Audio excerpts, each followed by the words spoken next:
साथियों, all India मजलिस Ittehadul Muslimeen party को 2027 में उत्तर प्रदेश में होने वाले विधानसभा चुनाव में कोई नहीं रोक सकता।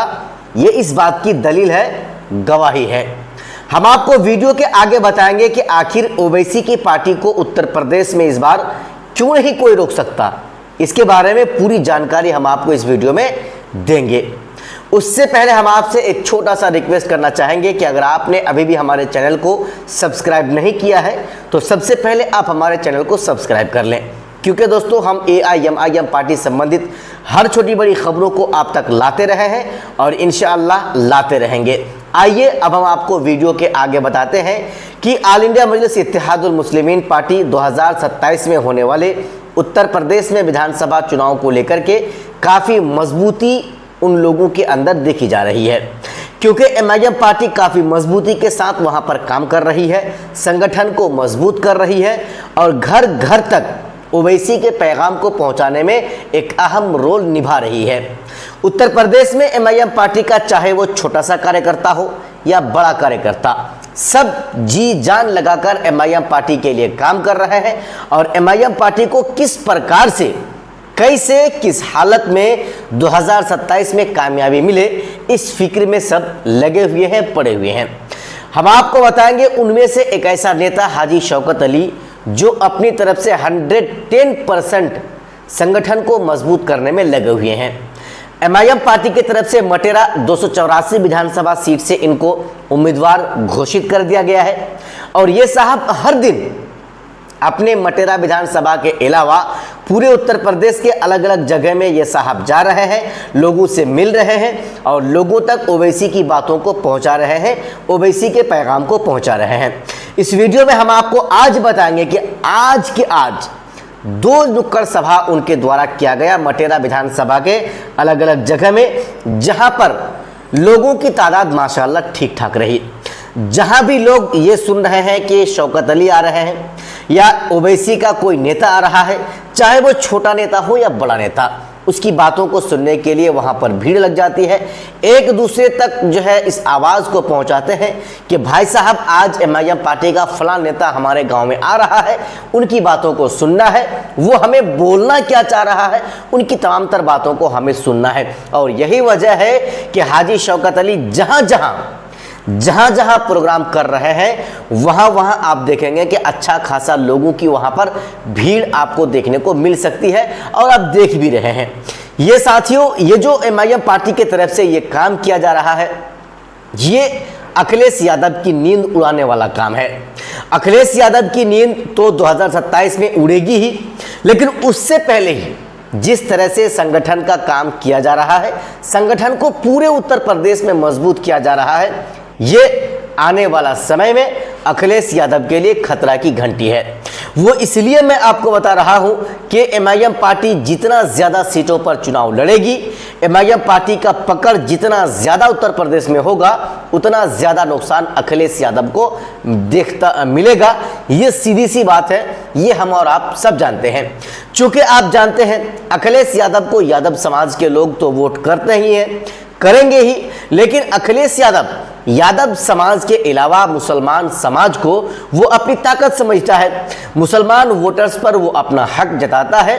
जैसा कि पिछले कई वर्षों से मुसलमान वोटर्स जो है वो अखिलेश यादव को वोट किया, वो मुलायम सिंह यादव को वोट किया, वो मायावती को वोट किया, लेकिन अब जो है आहिस्ता आहिस्ता ये जो समीकरण था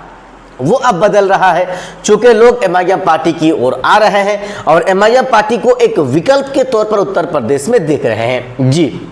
यही वजह है कि अखिलेश यादव का जो रास्ता है मुख्यमंत्री बनने का, वो अब सीधा नहीं लग रहा है, वो अब टेढ़ा टेढ़ा लग रहा है, क्योंकि अखिलेश यादव अगर ओवैसी को अपने साथ में गठबंधन में नहीं लेंगे तो फिर अखिलेश यादव को उनका खमियाजा उन्हीं को भुगतना पड़ेगा, इसमें कोई शक की बात नहीं है। हालांकि वहां पर आज़ाद समाज पार्टी अगर अखिलेश यादव ओवैसी को इस बार फिर से गठबंधन में शामिल नहीं करता है तो MIM पार्टी फिर से 2022 की तरह वहां पर तीसरा मोर्चा बनाएगी। ओवैसी साहब वहां पर तीसरा मोर्चा बनाएंगे और ओवैसी तीसरा मोर्चा बना के पूरे उत्तर प्रदेश में विधानसभा का चुनाव लड़ेंगे और ये अच्छी बात अखिलेश यादव के लिए नहीं होने वाली है। इसलिए साथियों, कुछ राजनीतिक सलाहकारों का यह मानना है कि अखिलेश यादव को चाहिए कि वो ओवैसी को, आज़ाद समाज पार्टी को अपने पास में बुलाए और उनको चाहे कम ही सीट से ही उनको आप कम सीट दीजिए और उनको कहिए कि भाई साहब आपको 5, 7, 10 सीट हम दे रहे हैं,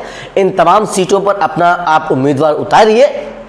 और इन्हीं सीटों पर आप एड़ी से चोटी तक ताकत लगा दीजिए, उसके बाद आप पूरे उत्तर प्रदेश को हमारे लिए छोड़ दें। अगर ऐसा अखिलेश यादव नहीं करते हैं तो फिर अखिलेश यादव के साथ वही होगा जो बिहार के तेजस्वी प्रसाद यादव के साथ हुआ।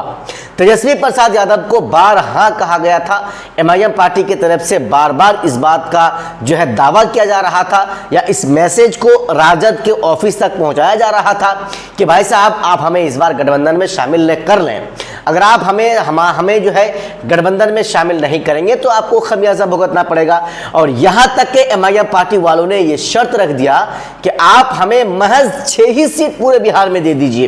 पूरे 243 सीटों में सिर्फ आप हमें 6 सीटें दे दीजिए, हम उन 6 सीटों पर चुनाव लड़ेंगे और बाकी पूरे बिहार में आप चुनाव लड़िए। लेकिन यहां पर हुआ क्या, तेजस्वी प्रसाद यादव ने ओवैसी को 5 सीटें 6 सीटें देने को ही तैयार नहीं हुए और ये साहब फाइनली ओवैसी को अपने साथ में गठबंधन में नहीं लिए। बदले में क्या हुआ, ओवैसी 5 सीटों पर फिर से चुनाव जीते, उनके 5 विधायक बने और कई ऐसी सीटें थी जहां पर जो है बहुत कम वोटों के अंतराल से, मार्जिन से एमआईएम पार्टी के उम्मीदवार हारे। जैसे उनमें से ठाकुरगंज विधानसभा है, उनमें से किशनगंज विधानसभा है और एक बलरामपुर विधानसभा है। कुल मिलाकर बलरामपुर विधानसभा में तो महज 389 यानी कि 400 से नीचे वोटों से वहां पर आदिल हसन आजाद चुनाव हारे। तो कुल मिलाकर एमआईएम पार्टी का अच्छा खासा यहां पर रिजल्ट देखने को मिला था। लेकिन वैसे ही अगर अकलमंदी के साथ काम अखिलेश यादव नहीं करेंगे, तेजस्वी प्रसाद यादव की तरह वो अपना अकड़ दिखाएंगे और ओवैसी को अपने साथ में गठबंधन में नहीं लेंगे, तो फिर भाई साहब 2027 बहुत दूर नहीं है, 2027 आएगा, हम और आप देखेंगे कि अखिलेश यादव फिर से उत्तर प्रदेश का मुख्यमंत्री नहीं बन पाएगा और फिर से कहीं वहां पर बीच से बीजेपी यानी भारतीय जनता पार्टी को वहां पर फायदा ना हो जाए और भारतीय जनता पार्टी वहां पर तीसरी मर्तबा फुल बहुमत के साथ सरकार ना बना ले। हालांकि ओवैसी का यह कहना है कि हम भाजपा को रोकने के लिए किसी भी सेक्युलर पार्टी के साथ गठबंधन करने को तैयार हैं। जिस तरह से आप जानते हैं, हम भी जानते हैं, ओवैसी की तरफ से बार बार यह वादा किया जा रहा है कि आप उन्हें गठबंधन में शामिल करें। हाजी शौकत अली कह रहे हैं कि आप उन्हें गठबंधन में शामिल करें, बेशक आप कम ही सीटें हमें दें, लेकिन इस तरह की बातें अभी तक अखिलेश यादव की तरफ से निकलकर सामने नहीं आ रही है। तो साथियों, हम और आप देखेंगे कि बहुत जल्द जैसे ही ओवैसी को गठबंधन में शामिल नहीं किया जाएगा तो वो तीसरा मोर्चा बनाएंगे और अखिलेश यादव के रास्ते का रोड़ा ओवैसी बनेंगे, आज़ाद समाज पार्टी के चंद्रशेखर आज़ाद साहब बनेंगे। ये आप और हम जरूर देखेंगे। बाकी साथियों, आपने हमारी इस पूरी रिपोर्ट को देखा, देखने के लिए आपका बहुत बहुत धन्यवाद। जय हिंद।